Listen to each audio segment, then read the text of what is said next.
వచ్చిన ప్రతి ఒక్కరికి పేరు పేరున సబ్బాత్ షలోమ్. మరియు యూట్యూబ్లో వీక్షిస్తున్న వారికి పేరు పేరున సబ్బాత్ షలోమ్. పరమ తండ్రి నీకు స్తోత్రం. హల్లెలూయా హల్లెలూయా.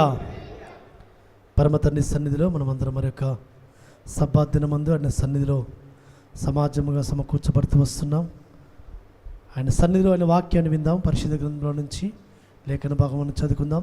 రోమిలికి రాసిన పత్రిక 1వ అధ్యాయము 17వ వచనం చదివిన తర్వాత మన మధ్యలో ఉన్న సంపదను ప్రార్థన చేయాల్సిందిగా కోరుతూ వస్తుంటున్నాను. రోమిలికి రాసిన పత్రిక 1వ అధ్యాయము 17వ వచనం, 17th verse, first chapter 17th verse చదువుతున్నాను. ఎందుకనైనా నీతిమంతుడు విశ్వాసమూలముగా జీవించునని వ్రాయబడిన ప్రకారము విశ్వాసమూలముగా అంతకంతకు విశ్వాసం కలుగునట్లు ఎలోహిం నీతి దాని యందు బయలుపరచబడుచున్నది. సంపదను ప్రార్థన చేయాలని కోరుతూ వస్తుంటాను.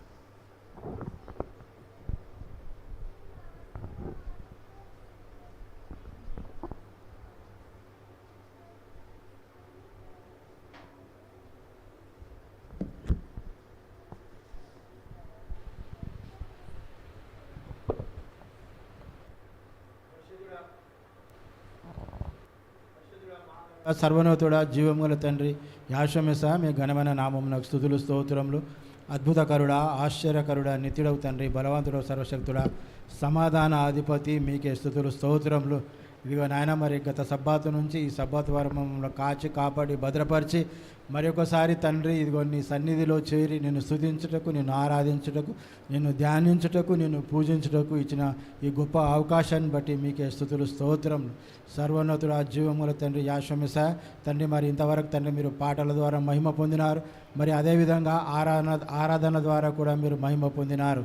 మరి నాయన, మీరు నీ దాసుడు మరి దయాకర్ తండ్రి సమాజంను ఉద్దేశించి ప్రసంగించనై ఉండగా మీరే తనను మీ నోటి బూరగా వాడుకోవలసిన కోరుచున్నాను. దయగల తండ్రి, కృపగల తండ్రి, నాయన అవునైనా నీ వాక్యం ఎంతో శ్రేష్టమైనది తండ్రి. నాయన నీ వాక్యం మా పాదంలోకి దీపము, మా త్రోవకు వెలుగునై ఉన్నది తండ్రి.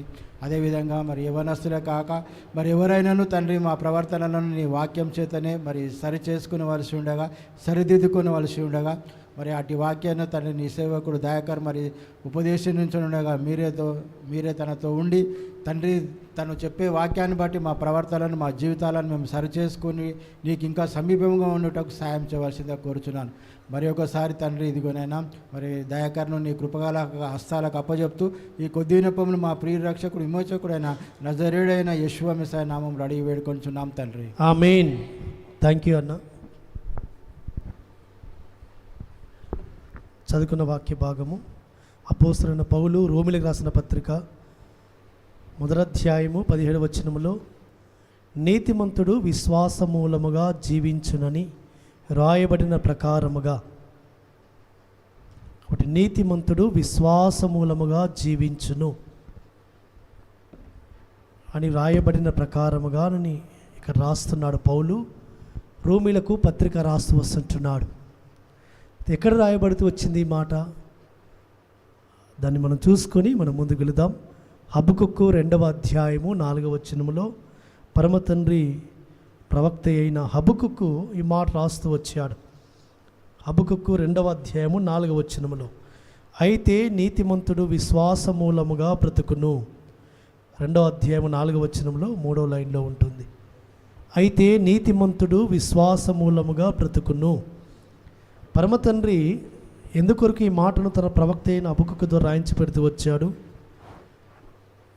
అనగా, తన యందు విశ్వాసం ఉంచిన వారు ఏ విధంగా వారు ఈ భూమి మీద జీవించబోతున్నారు, ఈ భూమి మీద మాత్రమే కాక పరమందు నిత్యత్వము తనతో కలిసి ఏ విధంగా వారు ఉండబోతున్నారో, ఆయన యొక్క బిడ్డలకు పరమతండ్రి అనుగ్రహించబోతున్న శ్రేష్టమైన ఆయన ఆశీర్వాదాలు ఏంటియో ఈ మాటలు రాయించి పెడుతూ వచ్చాడు.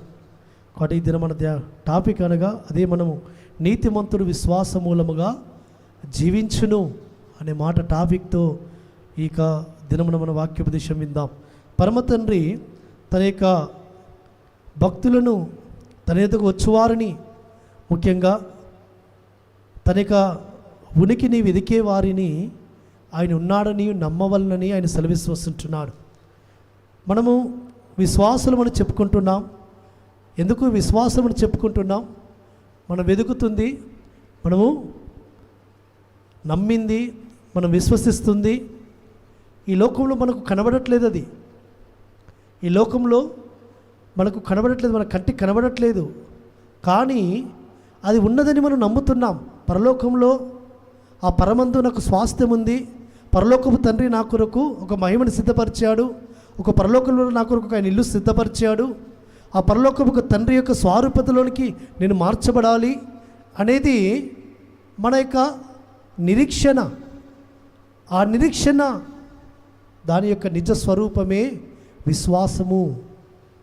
కాబట్టి అందుకే అపోస్తలుడైన పౌలు హెబ్రీ రాసిన పత్రిక 11వ అధ్యాయం 1వ వచనంలో ఈ మాట రాయించి పెడుతూ వచ్చాడు.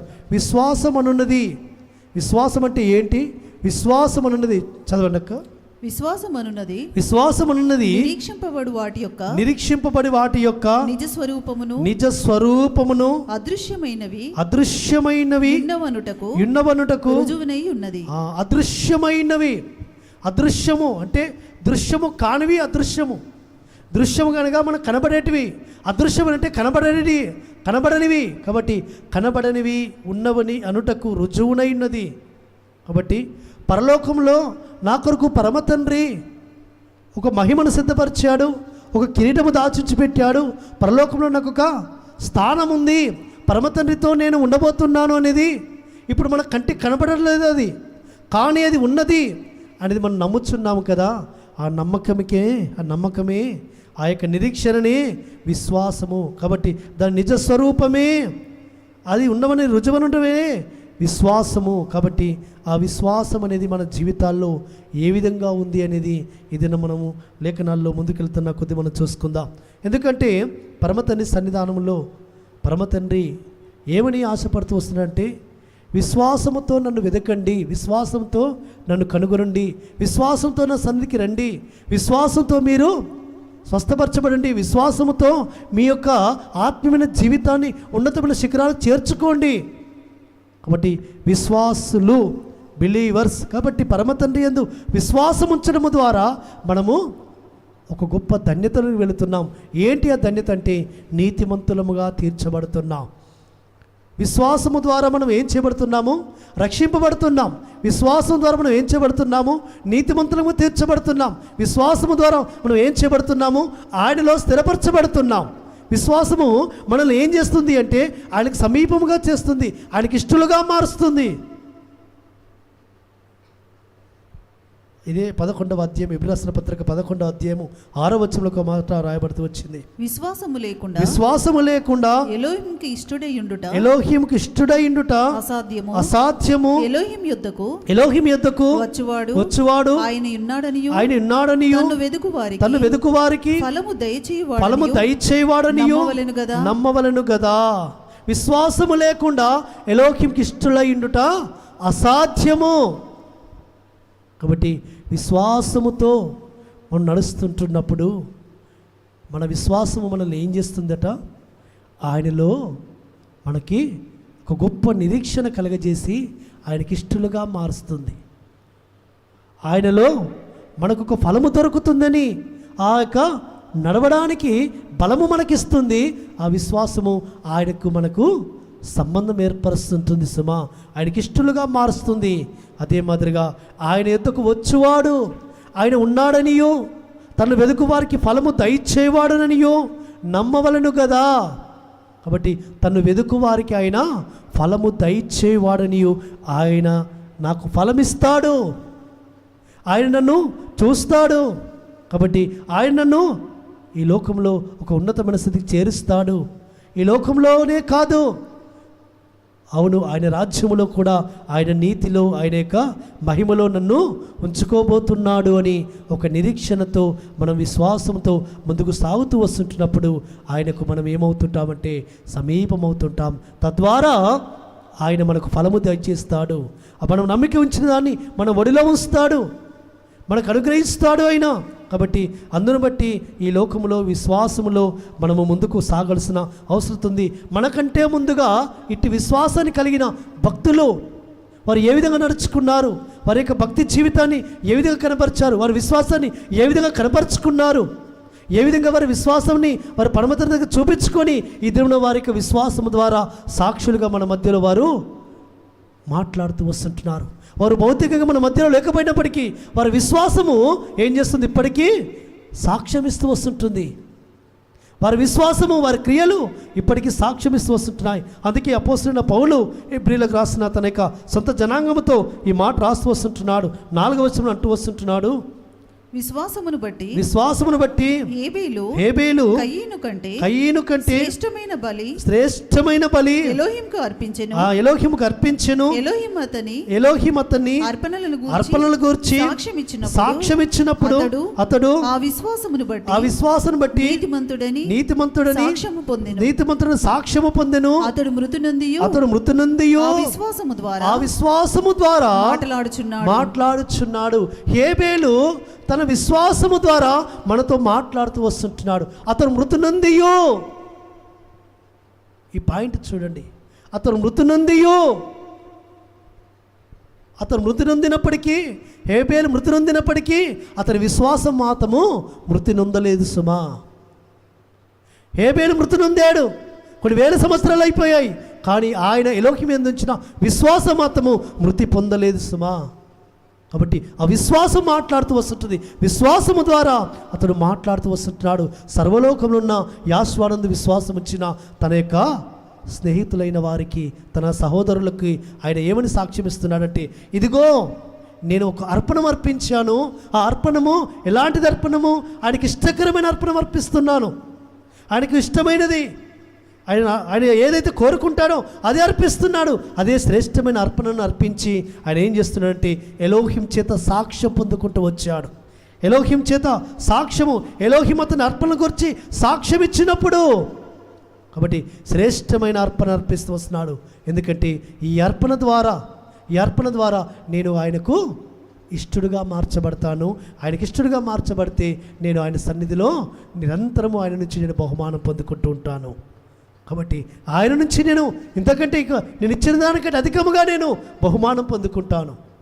నేను ఏదైతే అర్పణ అర్పిస్తున్నానో ఈ అర్పణ కంటే అతి శ్రేష్టమైన బహుమానము, అతి శ్రేష్టమైన ఆ యొక్క నిత్యత్వమును నేను ఆయనతో కలిసి ఉండడము, అది నేను పొందుకుంటాను. కాబట్టి ఆ నిత్యత్వాన్ని పొందుకోవడానికి వరకు ఆయన ఏం చేస్తూ వచ్చారంటే శ్రేష్టమైన అర్పణ అర్పించి ఎలోహిం చేత సాక్ష్యం పొందుకుంటూ వచ్చాడు. కాబట్టి ఎలోహిం అతన్ని గురించి సాక్ష్యమిస్తున్నాడు, కయీనుతో మాట్లాడుతున్నాడు. ఎలోహిం, ఇదిగో నీ తమ్ముడైన హేబేలు గురించి నువ్వు ఆలోచించావా? నీ తమ్ముడైన హేబేలు ఏమయ్యాడు, ఎక్కడున్నాడు? చూడండి, ఆది కాండంలోకి వెళదాం ఒకసారి. 4వ అధ్యాయము 9వ వచనములో, యెహోవా నీ తమ్ముడైన హేబేలు ఎక్కడున్నాడని కయీను అడగగా అతడు నేను ఎరుగను నా తమ్మునికి నేను కావలివాడనా అనెను. అప్పుడు ఆయన నీవు చేసిన పని ఏమిటి? నీ తమ్ముని రక్తము యొక్క స్వరము నేలలో నుండి నాకు మొరపెట్టుచున్నది. కావున నీ తమ్ముని రక్తమును నీ చేతిలో నుండి పుచ్చుకొనుటకు నోరు తెరిచిన ఈ నేల మీద ఉండకుండా నీవు శపింపబడిన వాడవు చాలు. కాబట్టి కయీనుతో మాట్లాడుతున్నాడు ఎలోహిమని యెహోవా, ఇదిగో నీ తమ్ముడైన హేబేలు ఎక్కడ ఉన్నాడు? నీ తమ్ముని రక్తము నాకు మొరపెడుచున్నది. నీ తమ్ముని రక్తము, కాబట్టి ఏక రక్తము, హేబేలు రక్తము ఎలోహిము మొరపెడుతుందో ఆ హేబేలు యొక్క రక్తము నేటి దినమున సర్వలోకముల గురించి కూడా మొరపెడుతూ వస్తుంటుంది. అయ్యా, ఇదిగో నేను ఈ యొక్క అర్పణ తీసుకొచ్చాను, ఈ అర్పణకి సరైన సమర్పించాను. నా వలే ఎవరైతే ఇలాంటి శ్రేష్టమైన అర్పణలు అర్పిస్తుంటారో వారందరినీ కూడా అయ్యా నా వలే నీవు అంగీకరించుమయ్యా. వారు నా వలే సన్నిధిలో నీకు ఇష్టలుగా ఉండునుగా. కానీ ఆ స్వరం మొనపెడుతూ వస్తుంటుంది. కాబట్టి ఆ స్వరము ఎలోహిం సన్నిధిలో మొరపెడుతున్న మొర పరమతండ్రి విన్నాడు. కాబట్టి ప్రియులారా, పరమతండ్రి మనం చూస్తుంది, మనం చేస్తుంది, మనం ఆలోచిస్తుంది, మనం మాట్లాడుతుంది, సమస్తము ఆయనకు తెలుసు. కాబట్టి మనకి హృదయాంతరంలో ఎలా మనం అనేది విశ్వాసం ఇచ్చినాం, ఏ విధంగా మనం హృదయాన్ని ఆయన సన్నిధిలో కుమ్మరిస్తున్నాం, ఏ విధంగా ఆయన యందు మనం విశ్వాసం ఉంచి మనం నడుచుకుంటున్నాం. కాబట్టి హేబేలు ఎలాంటి విశ్వాసం ఉంచాడు? క్రియారూపకమైన విశ్వాసము, క్రియలతో కూడిన విశ్వాసం ఉంచి తన విశ్వాసాన్ని ఆయన కనపరుచుకున్నాడు సుమా. కాబట్టి అందుకే హెబ్రీ రాసిన పత్రిక ఒక మాట రాస్తూ వస్తుంటున్నారు. రెండవ అధ్యాయములో పరమతన్ని సన్నిధానంలో మనం ఎలాంటి విశ్వాసం వస్తామో చూద్దాం ఒకసారి. 2వ అధ్యాయం 14వ వచనంలో, కాబట్టి ఆ పిల్లలు, యాకోబు రాసిన పత్రిక 2వ అధ్యాయం 14వ వచనం, 2:14, నా సహోదరులారా, క్రియలు లేనప్పుడు ఎవడైనను తనకు విశ్వాసం కలదని చెప్పిన యెడల ఏమి ప్రయోజనము? అట్టి విశ్వాసం అతన్ని రక్షింపగలదా? చూడండి, క్రియలు కలిగిన విశ్వాసము. హేబేలు ఎలాంటి విశ్వాసాన్ని చూపించాడు? శ్రేష్టమైన తన మందలోని ఆ యొక్క గొర్రెలు తీసుకొచ్చి తన విశ్వాసాన్ని కనపరుచుకుంటూ వచ్చాడు, శ్రేష్టమైన తీసుకొచ్చాడు. కాబట్టి ఆ యొక్క క్రియ కనబడుతూ వస్తుంటుంది పరమతని సన్నిధిలో. ఆ అర్పణ, ఆ సత్క్రియ పరమతండ్రి సన్నిధికి చేర్చబడుతూ వచ్చింది. కాబట్టి పరమతండ్రి అతన్ని రక్షించాడు. కాబట్టి అతని విశ్వాసం అతన్ని రక్షింపగలదా? క్రియలు లేని విశ్వాసము నిన్ను రక్షించుతుందా? కాబట్టి పరమతండ్రి అంటూ వస్తున్నాడు, విశ్వాసము లేకుండా ఆయనకి ఇష్టలైనట్టు అసాధ్యము. అది ఎలాంటి విశ్వాసం కలిగి ఉండాలి? క్రియలు కలిగిన విశ్వాసము. కాబట్టి అందుకే పరమతండ్రి సన్నిధిలో ఆయన యొక్క విశ్వాసం గురించి ఒక మాట 2వ అధ్యాయము 26వ వచనంలో ఒక మాట మాట్లాడుతూ వస్తున్నాడు. ప్రాణము లేని శరీరం ఎలాగు మృతమో అలాగే క్రియలు లేని విశ్వాసమును మృతము. ప్రాణము లేని శరీరం ఎలాగు మృతమో అలాగే క్రియలు లేని విశ్వాసమును మృతము. కాబట్టి దినమున మనము ప్రాణముతో ఉన్నాం, కానీ మన విశ్వాసమును బట్టి ఎక్కడ ఎలోహిం కనపరచబడట్లేదు. కానీ ప్రాణముతో లేని హేబేలు యొక్క క్రియారూపకమైన విశ్వాసము ఇప్పటికి ఏమిస్తుంది? సాక్ష్యమిస్తుంది. కాబట్టి ఇక్కడ రాయబడిన మాట, క్రియలు లేని విశ్వాసము మృతము. ఈ దినమున హేబేలు యొక్క క్రియారూపకమైన విశ్వాసాన్ని మనం ధ్యానిస్తున్నాం. సజీవముతో ఉన్నది ఆయన విశ్వాసము నేటి వరకును. కాబట్టి విశ్వాసులందరికీ సాక్ష్యం ఇస్తుంది, ఇదిగో నా విశ్వాసము ఈ విధంగా ఉంది, ఎలోహిం నా యొక్క అర్పణను అంగీకరించాడు, నేను శ్రేష్టమైన అర్పణను ఆయన సరి తీసుకొచ్చాను. కాబట్టి నా క్రియారూపకమైన విశ్వాసము ఏం చేస్తుంది? ఈ దినం మీతో మాట్లాడుతుందని హేబేలు మనతో మాట్లాడుతూ వస్తుంటున్నాడు. అది నీ విశ్వాసము, క్రియలు లేని నీ విశ్వాసము. ప్రాణం లేని శరీరం ఎలాగో. కాబట్టి మనం ప్రాణంతో ఉన్నాము, కానీ మనం బ్రతికి ఉన్నామని చెప్పుకుంటున్నాము, కానీ మన విశ్వాసమని చెప్పుకుంటున్నాము, కానీ మన విశ్వాసాన్ని బట్టి ఏ ఒక్కరు కూడా రక్షింపబడట్లేదు, ఏ ఒక్కరు కూడా ఆదరింపబడట్లేదు, ఏ ఒక్కరు కూడా బలపరచబడట్లేదు, ఏ ఒక్కరు కూడా తెప్పరిల్లబడట్లేదు, ఏ ఒక్కరు కూడా సర్వశక్తుని దగ్గరికి రాలేకపోతున్నారు మన విశ్వాసాన్ని బట్టి. కానీ హేబేలు యొక్క విశ్వాసాన్ని బట్టి సర్వలోకంలో ఉన్న విశ్వాసులు ఆదరింపబడుతున్నారు, ధైర్యపరచబడుతున్నారు, వారు ఆయన సన్నిధికి వారు వస్తున్నారు, రాబట్టబడుతున్నారు సుమా. కాబట్టి క్రియలు లేని విశ్వాసము మృతము. కాబట్టి హేబేలు క్రియలు కలిగిన విశ్వాసముతో ఎలోకింకి ఇష్టడుగా ఉన్నాడు. ఆయన అర్పణను అంగీకరిస్తూ వచ్చాడు. పరమతండ్రి హేబేలును గురించి సాక్ష్యమిస్తూ వచ్చాడు. హేబేలు సాక్ష్యము ద్వారా మాట్లాడుతున్నాడు. నా సాక్ష్యము సజీవమైనది, నా సాక్ష్యము సజీవమైనది. హేబేలు బ్రతికిలేడు సుమా, కానీ ఆయన సాక్ష్యము సజీవముతో ఉన్నది సుమా. కాబట్టి ఈ దినమున మన యొక్క విశ్వాసమును మనం పరీక్షించుకుందాం.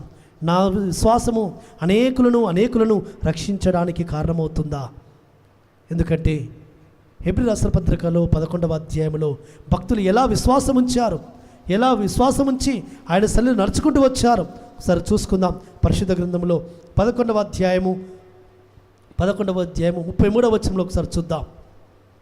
వారు విశ్వాసము ద్వారా రాజ్యములను జయించిరి, నీతి కార్యములు జరిగించిరి, వాగ్దానములు పొందిరి, సింహముల నోలను మూసిరి, అగ్ని బలమును చల్లార్చిరి, ఖడ్గదారును తప్పించుకొనిరి, బలహీనులుగా ఉండి బలపరచబడిరి, యుద్ధములో పరాక్రమశాలులైరి, అన్యుల సేనలను పారదోలిరి, స్త్రీలు మృతులైన తమ వారిని పునరుత్థానము వలన మరలా పొందిరి.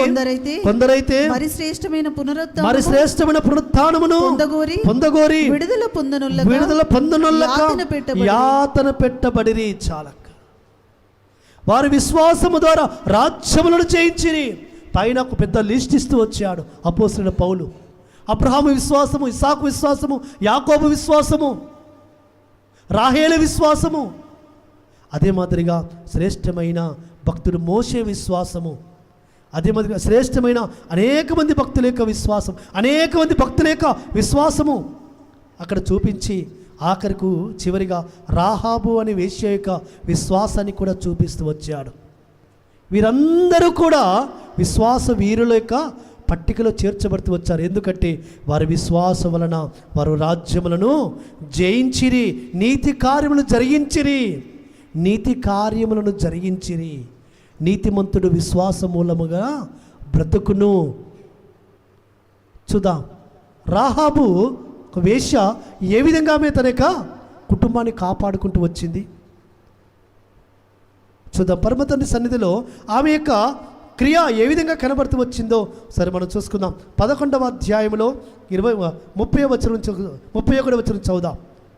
విశ్వాసమును బట్టి రాహాబను వేశ్య వేగుల వారిని సమాధానముగా చేర్చుకున్నందున అవిధేయులతో పాటు నశింపకపోయెను. చాలక్క రాహాబ్ అనే వేశ్య వేగు చూచడానికి వచ్చిన వారిని ఏం చేస్తూ వచ్చింది, తన యొక్క ఇంటిలో దాచిపెట్టి ఆమె ఏం చేసిందంటే తన ఇంటి వారందరినీ కూడా కాపాడుకుంటూ వచ్చింది. సుమా, తన ఇంటి వారందరినీ కూడా కాపాడుకొని ఆమె ఏం చేస్తూ వచ్చిందంటే తన ఇంటి వారి అందరికీ కూడా రక్షణ పొందుకోవడానికి కారణమవుతూ వచ్చింది. రాహాబ్ అనే స్త్రీ ఏ విధంగా తన యొక్క జీవితంలో కాపాడుకుంటూ వచ్చిందో ఒకసారి మనము చూసుకుంటుంటే పరిశుద్ధ గ్రంథంలో ఒక పరమ తండ్రి యొక్క సన్నిధిలో ఒక మాట చదువుకుందాం. యెహోషువ గ్రంథము 2వ అధ్యాయము 11వ వచనం ఒకసారి చదువుకుందాం. మేము వినినప్పుడు మా గుండెలు కరిగిపోయిను.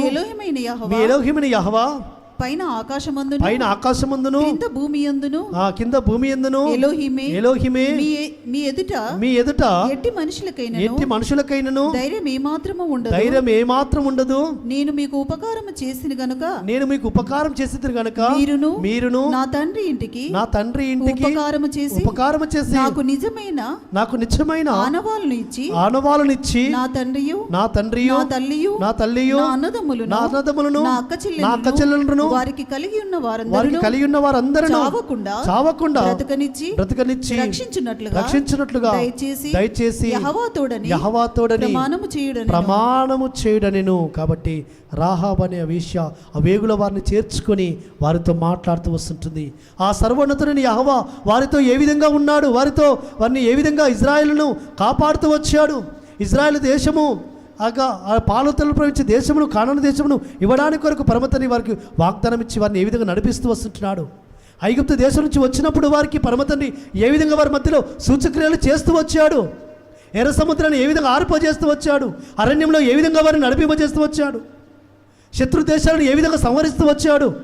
సమస్తమును విని ఆమె ఏం చేస్తూ వచ్చిందంటే సమస్తమును నేను తెలుసుకున్నాను. కాబట్టి మేము వినినప్పుడు మా గుండెలు కరిగిపోయినాయ్యా.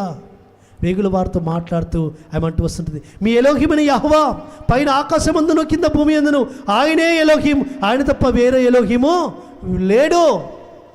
కాబట్టి ఆ వేగుల వారితో మాట్లాడి ఆమె ఏం చేసిందంటే తన ఇంటి వారందరినీ కూడా కాపాడుకోవడానికి వారి దగ్గర నుంచి ఒక ఆనవాలు తీసుకుంటూ వచ్చింది. ఒక ఎర్రని దారమును తీసుకొని తన ఇంటి కిటికీకి కట్టుకొని ఆ ఎర్రని దారము ఆ ఇంటికి కట్టుకోవడం ద్వారా వారు ఆ యొక్క ఐగుప్తులో నుంచి అనగా ఆ యొక్క పాలతలు ప్రవహించే దేశము కానానికి వచ్చినప్పుడు ఆ పరమతని సన్నిధానంలో నుంచి అనగా ఆ యొక్క ఎరుకో యొక్క ప్రాకారమును కూల్చడానికి వచ్చినప్పుడు వారిని కాపాడుతూ వచ్చింది. సుమా, తన ఇంటి వారందరినీ కూడా కాపాడడానికి కొరకు యెహోషువ యొక్క నాయకత్వంలో వేగుల వారి పంపబడుతూ వచ్చినప్పుడు వేగుల వారి దగ్గర ఒక చక్కటి ఆనవాలు తీసుకుంది, ప్రమాణం చేయించుకుంది. తద్వారా తన జీవితంలో ఒక సాక్ష్యం పొందుతూ వచ్చింది. కాబట్టి ఆ సాక్షుల పట్టికలో చేర్చబడుతూ వచ్చింది. రాహాబు ఈ విధంగా కాపాడుకుంది తన కుటుంబ వారిని అని అపోస్తలుడైన పౌలు ఆ విధంగా హెబ్రీలకు రాసిన పత్రికలు రాయించి పెడుతూ వచ్చాడంటే తన విశ్వాసము. కాబట్టి ఆ పరమతని మిమ్మల్ని ఒక దినమున ఈ దేశమును ఈ పట్టణమును మీకు అనుగ్రహించబోతున్నాడు. కాబట్టి ఈ పట్టణములో మీరు ఇక్కడ దీన్ని సదరించుకోబోతున్నారు.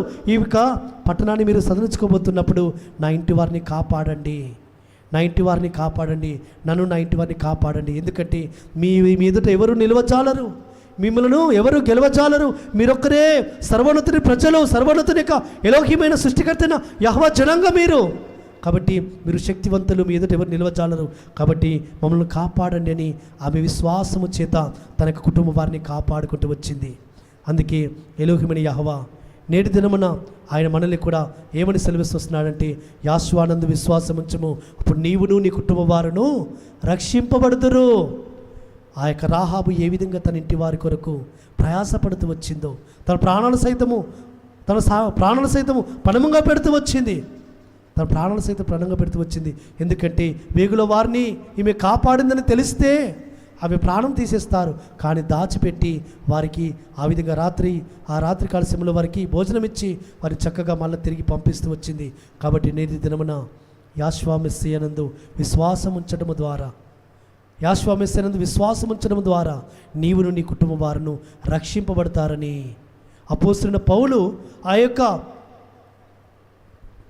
ఎవరు అంటే ఆ యొక్క గొప్ప పరమతండ్రి సన్నిధానంలో ఒక గొప్ప కార్యమును మనం చూస్తూ వస్తుంటాం. ఒక అపోస్తల కార్యములకు వెళదాం ఒకసారి. అపోస్తల కార్యములు పరమతండ్రి సన్నిధానంలో ఉన్నతమైన ఒక శ్రేష్టమైన మాట, చెరసాల అధిపతిని కాపాడుతూ వచ్చాడు.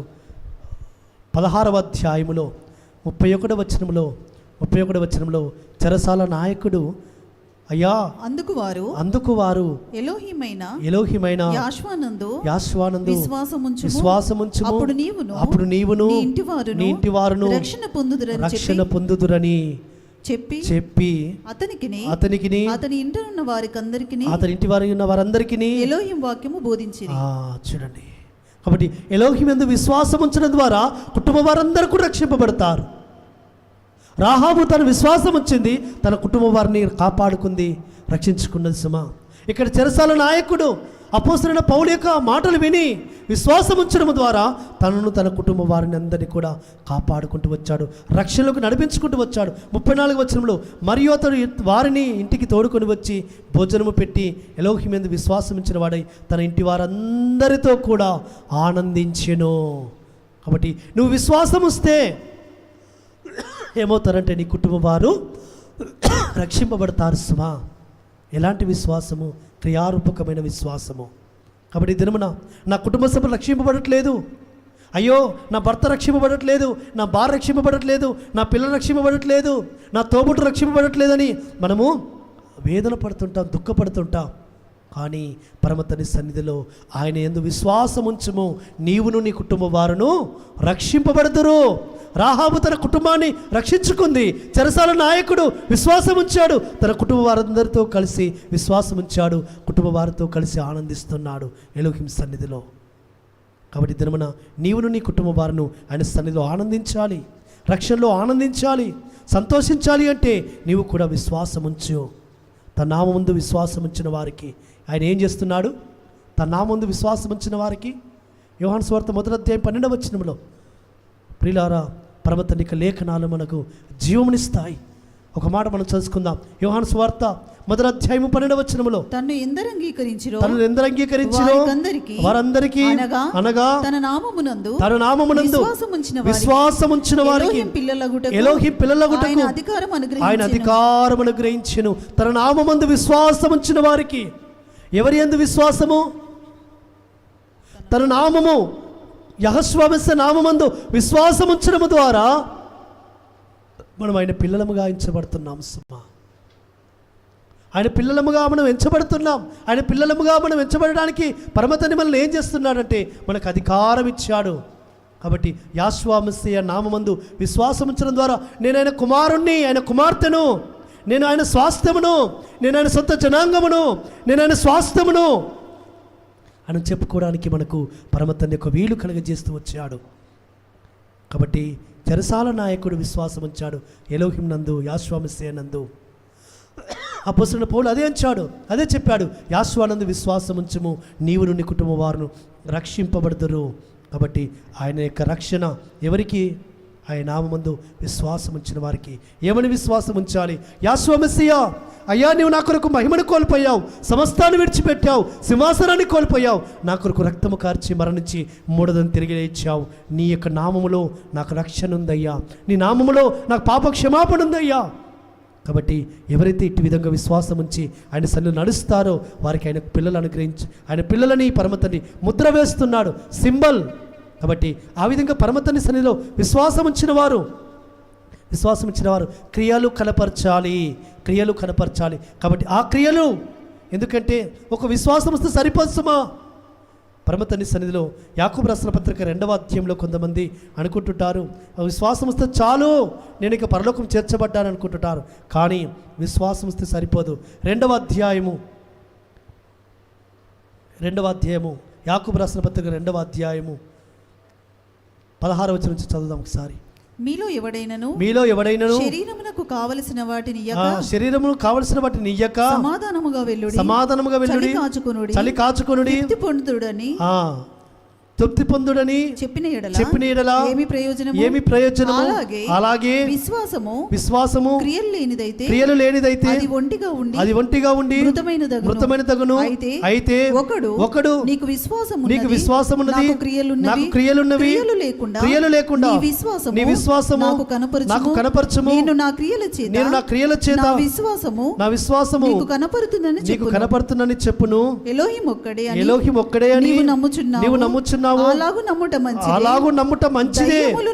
దయ్యములను నమ్మి వణుకుచున్నవి వ్యర్థుడా, క్రియలు లేని విశ్వాసము నిష్ఫలమైనదని తెలుసుకొని కోరుచున్నావా? చూడండి, నమ్ముతున్నావు, మంచిదే, అది మంచిదే, కానీ ఇంకా ఉన్నతమైన మెట్టెక్కాలి. ఆ మెట్టులోనే ఉంటే, ఆ యొక్క స్థాయిలోనే ఉంటే సరిపోదు. నీ విశ్వాసమును ఇంకా ఉన్నతంగా చేర్చుకోవాలి, ఎందుకంటే విశ్వాసంలో వృద్ధి పొందాలి. ఎలాంటి విశ్వాసాన్ని చూపించాలంటే, ఒక సహోదరుని దగ్గరికి వచ్చినప్పుడు, దిగంబరిగా వచ్చినప్పుడు, ఆకలితో వచ్చినప్పుడు, అయ్యా నాకు ఆకలిస్తుంది, నేను దిగంబరిగా ఉన్నాను, నాకు కొంచెం సహాయం చేయమని అడిగినప్పుడు, నేను నీ కొరకు ప్రార్థన చేస్తాను, వెళ్ళుము అంటే అది విశ్వాసం కాదు సుమా. అది క్రియారూపకమైన విశ్వాసం కాదు, అది క్రియలు కలిగిన విశ్వాసము కాదు. నీవు అతనికి సహాయం చేసినప్పుడే, అతని శరీరంలోకి కావలసిన వాటిని, ఆ బట్టల నుంచి, ఆ ఆకలి కలిగిన వానికి ఆహారం ఇచ్చి వాని అవసరం తీర్చినప్పుడే నీవు విశ్వాసుడు, క్రియలు కలిగిన విశ్వాసుడు సుమా. కానీ నిన్ను ప్రార్థన చేస్తాను, నువ్వు వెళ్ళు, చలి కాచుకోపో, నువ్వు బట్టలు దొరుకుకోపో, నువ్వు ఆకలిస్తుందిగా ఎక్కడైనా అన్నం తినిపో అని నువ్వు పంపించి వేస్తావంటే నీవు క్రియలు లేని విశ్వాసము మృతము అని పరమతండ్రి దినమున మనతో మాట్లాడుతున్నాడు. కానీ నీతిమంతుడు ఏం చేస్తాడు? నీతిమంతుడిని అబ్రహాం ఏం చేశాడు? మన మూలపితుడిని అబ్రహాం ఏం చేశాడు? తన క్రియలను బట్టి విశ్వాసములో అతడు ఒక ఉన్నతమైన స్థితికి చేరాడు. కాబట్టి ఇది నా విశ్వాసులకు మూల పురుషుడుగా ఎంచబడుతూ వచ్చాడు, విశ్వాసులందరికీ తండ్రిగా ఎంచబడుతూ వచ్చాడు. తాను తన యొక్క గృహమునకు చేరిన వారికి, తన గుడారం చేరిన వారికి ఆయన ఆతిథ్యం ఇస్తూ వచ్చాడు, ఆయన ఆహారం పెడుతూ వచ్చాడు, బట్టలు ఇస్తూ వచ్చాడు.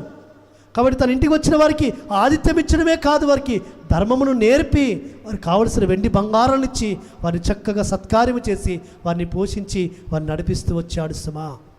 కాబట్టి ఆయన యొక్క విశ్వాసము అందుకే ఈ దినమున మనతో మాట్లాడుతూ వస్తుంటుంది. ఆ 20వ వచనము 21వ వచనంలో 2వ అధ్యాయం 21వ వచనం ఒకసారి చూద్దాం. మన పితరుడైన అబ్రహాము తన కుమారుడైన ఇస్సాకును బలిపీఠం మీద అర్పించినప్పుడు అతడు క్రియల వలన నీతిమంతుడని తీర్పు పొందలేదా? విశ్వాసము అతని క్రియలతో కూడి కార్యసిద్ధి కలగజేసిన క్రియల మూలముగా అతని విశ్వాసము పరిపూర్ణమైనదని గ్రహించుచున్నావు కాదా? కాబట్టి అబ్రహాము ఎలోహింను నమ్మెను, ఎలోహింను నమ్మెను, అది అతనికి నీతిగా ఎంచబడెను అని లేఖనము నెరవేర్చబడెను. కాబట్టి విశ్వాసం అతని క్రియలతో కూడా కార్యసిద్ధి కలగజేసననియు విశ్వాసమును బట్టి పరమ తండ్రి అతన్ని పరీక్షించాడు, అతని విశ్వాసం ఏ విధంగా ఉంది అని. కాబట్టి ఇస్సాకును బలిగా అర్పించమన్నప్పుడు తన ఏకైక కుమారుని బలిగా అర్పిస్తూ వచ్చాడు. ఎందుకంటే మృతులను సైతం లేపుటకు నా ఎలోహిము శక్తివంతుడని విశ్వాసం ఉంచుతూ వచ్చాడు. వాగ్దానం చేసిన వాడు నమ్మదగిన వాడు. కాబట్టి ఇస్సాకు వల్ల అయినదే నీ సంతానం అనబడునని పరమతను ఏ వాగ్దానం చేస్తూ వచ్చాడో ఆ వాగ్దానాన్ని నమ్మాడు. కాబట్టి ఇస్సాకు ద్వారానే నాకు సంతానము. కాబట్టి ఇష్మాయిల్ ద్వారా వలన సంతానము కాదు అది. కాబట్టి ఇస్సాకు వలన సంతానము. ఎందుకంటే వాగ్దాన పురుషుడు, ఆ వాగ్దాన పురుషుడిని ఈ దినమున పరమతను నన్ను బలి ఇమ్మన్నాడు. కాబట్టి నేను ఇస్తాను అని ఆ ఏకైక కుమారుని ఇస్సాకును బలిగా అర్పిస్తుంచాడు. ఆ బలిగా అర్పించి ఆ కుమారుణ్ణి మృతుల్లో నుంచి తను తిరిగి పొందుకుంటూ వచ్చాడు సజీవుడిగా. కాబట్టి అందుకే అతని గురించి ఏమంటున్నా అంటే విశ్వాసం అతని క్రియలతో కూడా కార్యసిద్ధి కలగజేసిన నీవు క్రియల మూలంగా అతని విశ్వాసము పరిపూర్ణమైనదనియు గ్రహించుచున్నావా?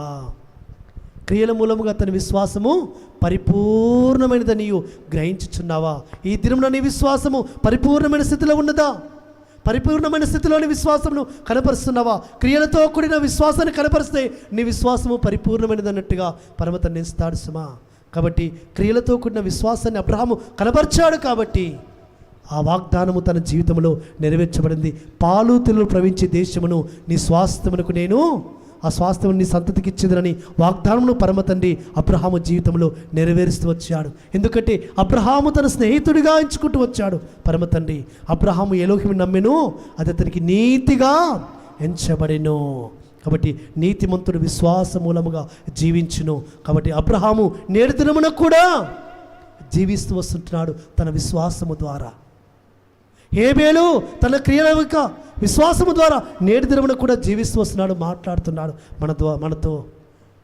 మనం చూసుకున్నాం, రాహాబు తన క్రియలతో కూడిన విశ్వాసాన్ని కనబర్చింది. నేడు దినమున తన సాక్ష్యము ద్వారా మనతో మాట్లాడుతూ వస్తుంటుంది. వారు సజీవులుగా లేరు, వారు ప్రాణముతో లేరు, కానీ వారి విశ్వాసము సజీవముగా నిలిచి ఉంది. కాబట్టి నీతిమంతుడు విశ్వాస మూలముగా జీవించును. నీవు వృత్తి నొందినా, నువ్వు ఈ లోకంలో యాత్ర ముగించినా నీ విశ్వాసము అనేకులకు ఒక సాక్ష్యముగా కనబడాలి. అదే దీని అర్థము. నీతిమంతుడు విశ్వాస మూలముగా జీవించును. ఆ నీతిమంతుడైన అబ్రహాము ఎప్పుడో 1000 సంవత్సరాల క్రితము మృతి నొందాడు. కానీ తన విశ్వాసము నేటి దినమునకు మనము ధ్యానిస్తున్నాం, మనము చర్చించుకుంటున్నాం, మాట్లాడుకుంటున్నాం. కాబట్టి అతడు ఈ దినమునకు తన విశ్వాసము ద్వారా సజీవుడిగా జీవిస్తున్నాడు. కాబట్టి భక్తులందరూ కూడా వారి విశ్వాసాన్ని కనపరిచారు, క్రియారూపకమైన విశ్వాసాన్ని చూపించారు, వారి విశ్వాసముల ద్వారా నీతి కార్యం జరిగించారు. వారు అనేకమైన అద్భుతాలు చేస్తూ వచ్చారు, అనేక కార్యాలు జరిగిస్తూ వచ్చారు. కాబట్టి వారిని గురించి పరమతండ్రి ఏమనంటే వారి కొరకు ఆ యొక్క పరమతండ్రి ఒక గొప్ప బహుమానము సిద్ధపరిచాడు. కాబట్టి పరమతండ్రి సన్నిధానంలో ఇంత గొప్ప సాక్షి సమూహము మనల్ని ఏం చేస్తుంది? వెంబడిస్తూ వస్తుంటుంది. హెబ్రీ రాసిన పత్రిక 12వ అధ్యాయంలో మొదటి వచనంలో ఇంత గొప్ప సాక్షి సమూహము మేఘం వలె మనలను ఆవరించి ఉన్నందున చాలక్క. ఇంత గొప్ప సాక్షి సమూహము వీరెవరు? విశ్వాసాన్ని బట్టి లోకాన్ని జయించిన వారు వీరు. మాట రాయబడుతూ వచ్చింది. ఈ లోకము వీరికి యోగ్యమైనది కాదు. ఈ లోకమును జయించారు, రాజును జయించారు, లోకంలో కష్టాలు జయించారు, ఇబ్బందులు జయించారు, అవమానాన్ని జయించారు, సమస్తాన్ని జయించారు. కాబట్టి విశ్వాసము ద్వారా సాక్ష్యము పొందిన వారైనను మనము లేకుండా సంపూర్ణులు కాకుండా నిమిత్తము, చక్కని మాట, మనము లేకుండా సంపూర్ణ కాకుండా నిమిత్తము ఎలోహిం మన కొరకు శ్రేష్టమైన దాన్ని ముందుగా సిద్ధపరిచెను గనుక వీరు వాగ్దాన ఫలము అనుభవింపలేదు. వారికి ఆ వాగ్దాన ఫలం ఇంకా వారు అనుభవింపలేదు. కానీ వారు ఏం చేస్తున్నారు?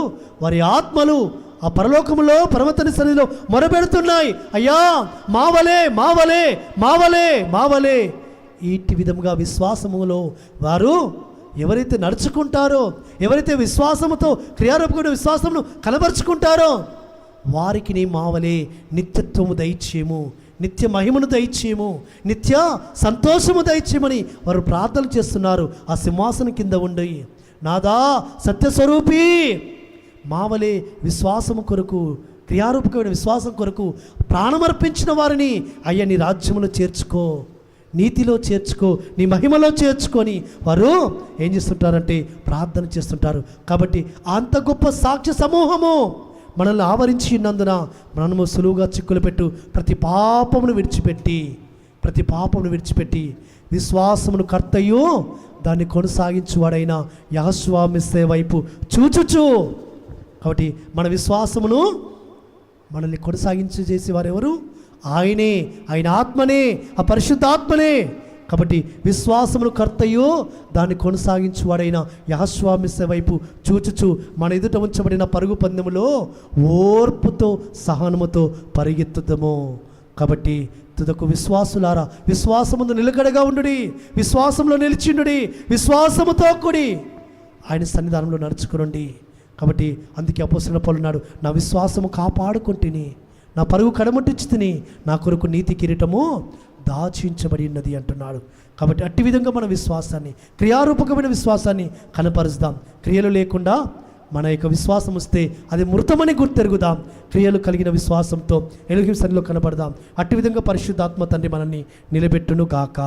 ఆమేన్. పరమ తండ్రి మాటలు మన వెనుకలో దీవించును గాక. ఆమేన్.